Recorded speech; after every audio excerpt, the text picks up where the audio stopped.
we might move the chairs around on the deck of the regulatory Titanic here, but if we don't make inroads in the culture, is it going to matter?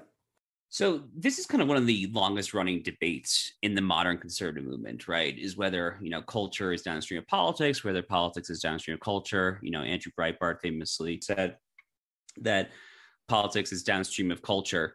To me, I think that's half right. I do think it's a two-way arrow. I certainly do think that politics can affect culture. In fact, I think actually kind of the same-sex marriage issue was actually a good example of that. To me, that really did seem to be kind of a symbiotic two-way arrow. In fact, I can't remember if it was Massachusetts or Hawaii. I think it was Massachusetts was the first state to kind of declare a state constitutional right to same-sex marriage.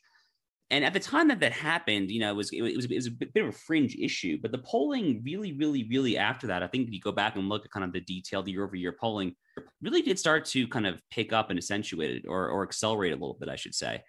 And more generally, there's kind of a newer strand of thought here. It's kind of, the Sohrab Ahmari kind of school of thought that the state really can be used to kind of get people to kind of shift their preferences at the margin.